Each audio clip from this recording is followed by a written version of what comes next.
The second supplementary lesson on Chapter 2 is on continuity. This is going to be significantly shorter than the other lesson we just went through, the limits. But we have to start with limits, as a matter of fact, because the continuity concept is based heavily upon the limit. So let's begin with a picture we actually saw before when we dealt with limits. We can move on a little bit quickly. We'll write, here are limit problems. This problem is asking you to find out the function value at x equal to -4 and left-hand side limits, following the graph from the left-hand side, and right-hand side limit following the graph from the right-hand side, and then we see that y-coordinate approaches to 1 for both cases. Consequently, the limit exists and the common value 1 is the limit value, and we have this conclusion. Are they all the same? No. And we must have discontinuity, and that's reflected by this graph. Yes, we have discontinuity. How about the next example? At x equals to 3, what's the function value? Right here, at x equal to 3, so the function value is 1. How about the left-hand side limit? 3 minus, so from the minus side approaching to y-coordinate 2. How about the right-hand side limit? From the plus side, follow the graph, and then approaching to y equal to -1. Two different y-coordinate values, so the limit cannot exist, and we have this conclusion. Are they all the same? No. Consequently, we have a discontinuity. As a matter of fact, the continuity can be defined in the following fashion, as a matter of fact. Kind of like that.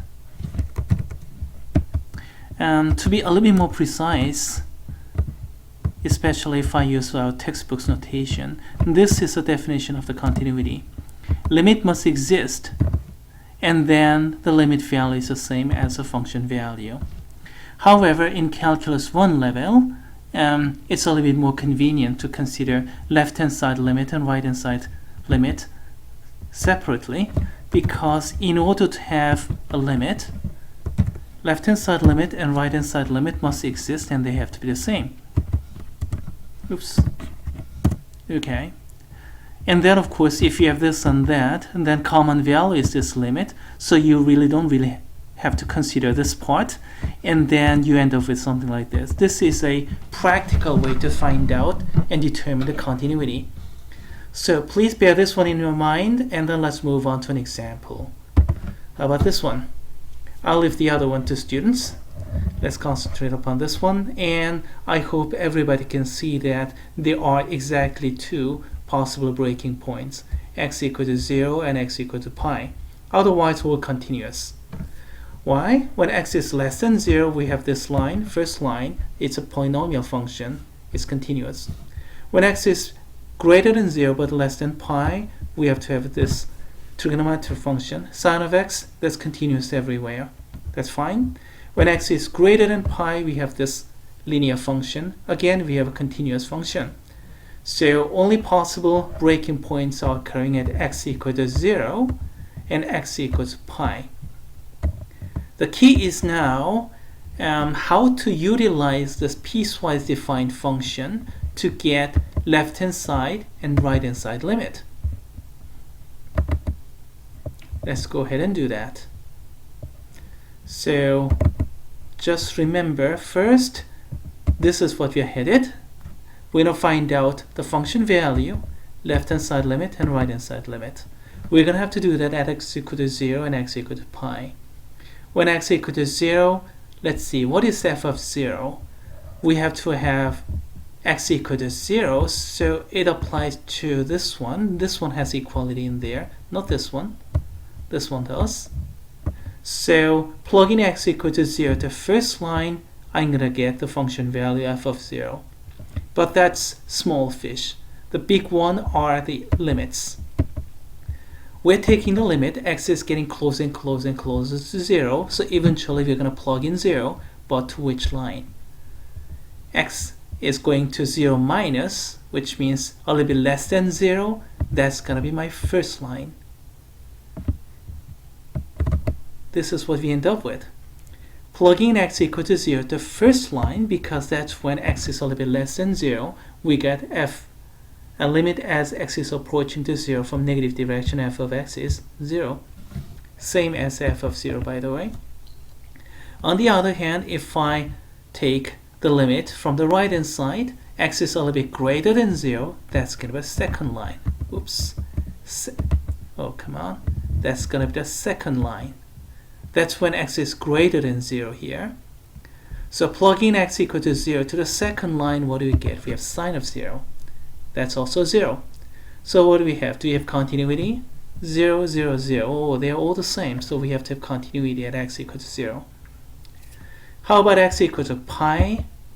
Well, this time we have to consider second and a third line. The first line do not apply because that's about x equal to 0, close to it.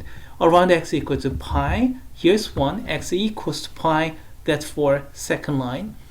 X is a little bit less than pi, again that's the second line. When x is a little bit greater than pi, that's going to be the third line. If you use the same idea, this is what you get. Plug in x equal to pi, you're going to get f of pi. That's because equality was included over here.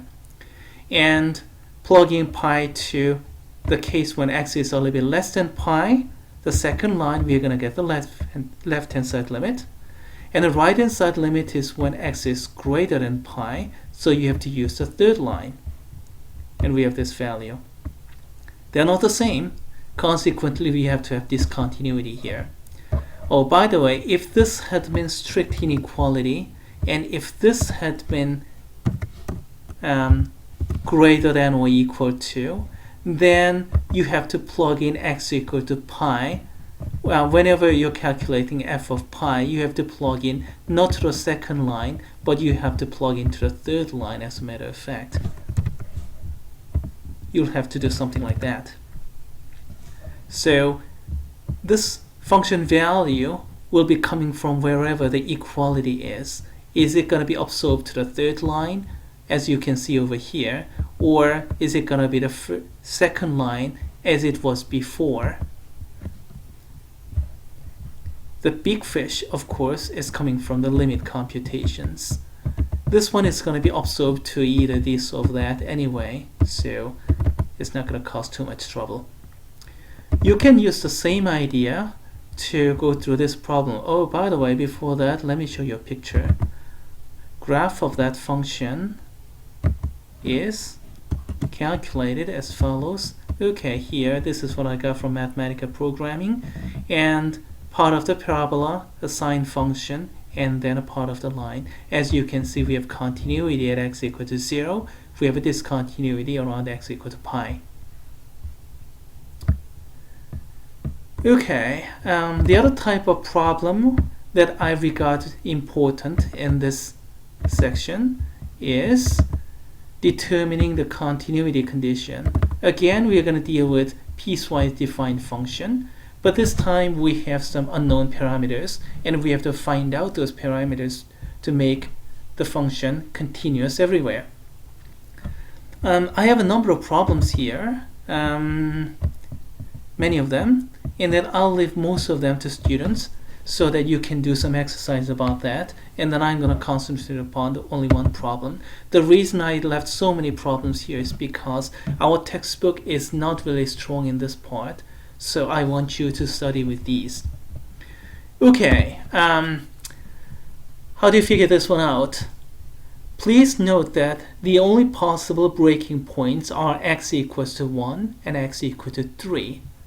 When x is strictly less than 1, we have this nice parabola that's continuous. When x is greater than 1 but strictly less than 3, I'm going to have a line. I'm going to get this line. I don't know what a is, but it's a line anyway. When x is greater than 3, then I'm going to get this quadratic function. So it's continuous. It's just that how am I going to join these three curves at x equals to 1 and x equal to 3? Let's go. At x equals to 1, we have to plug in x equals to 1 to either first line or second line. And if you plug in the first line, that's going to be the function value because equality is there. And also the left-hand side limit. Plug in x equals to 1 to the second, then that's when x is a little bit greater than 1. That's going to be the right-hand side limit. Specifically, I'm talking about this computation here.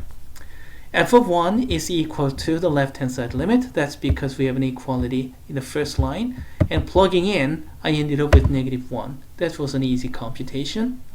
And then plugging in x equal to 1 to the second line, what do you get? We have this limit. Turns out a plus 1. So in order to have a continuity, the left-hand side limit and right-hand side limit must be equal. Consequently, we have this equation. -1 is equal to a plus 1. This and that are the same. Solving that, we're going to get a equal to -2. Okay, what about x equal to 3? We do the same thing. Plug in 3 to the second line and the third line. We're going to get left-hand side limit from there and then the right-hand side limit from here. Function value will be also coming from here, but that's little fish actually. So in short, this is what we get. Plug into the third line, second line, plug into the third line. We have, well, a is already found, -2. So do the computation, we end up with -5. And then plug in x equals 3 to the third line, you get, well, -9 plus b. These two have to be the same. Consequently, we have this equation over here. And solving that, we have b equals to 4. So at x, a equal to -2 and b equal to 4, we'll have continuity on both. Otherwise, the function will have some discontinuity. Here's the justification. When x equal to -2 and x equal to, when a equals to -2 and b equals to 4, we have this quadratic and this linear and that quadratic functions joined together to form a continuous graph. We have many more problems here, but the first problem was exceptionally easy. Well, of course, that's because this is the first time we are doing this, so I took an easy problem. What am I talking about? By taking this one and that one the same, we were able to solve what a is explicitly. And then by the second one, we get what b was. In other problems, you're going to end up with a system of linear equations or worse. Something like this one. Let's see. Yeah, let me open it very briefly. I don't want to spoil the fun, so I'm not going to tell you whole story. So here it is. Plug in x equal to -2 to first line and second line will give you the left-hand side limit and right-hand side limit. So left-hand side limit, plugging into first line, we get that. And right-hand side limit, plugging into second line, we get that. Taking these two equal, we have this equation, and simplifying, we get, well, this equation down here. But we cannot determine a value or b value explicitly here. We'll just have to mark it and use it later. And then plug in x equal to, x equal to 1 to the second line and the third line to get the left-hand side limit from here and then the right-hand side limit from there. What am I talking about? Just left-hand side limit, we get that. Right-hand side limit, we get that. And setting these two equal, we have another equation of a and b. So the first equation, which came from first and second line, at x equals to -2, and the second equation that came from second line and third line when x equals to 1, we have a system of linear equations of a and b, and solving that equation, you end up with a equals to 5 and b equals to 7/2. And I'll leave the detail to students. I'll just show you the picture. And this picture justifies that we did it right. A equals to 5, b equals 7/2. We have a continuous function, as you can see.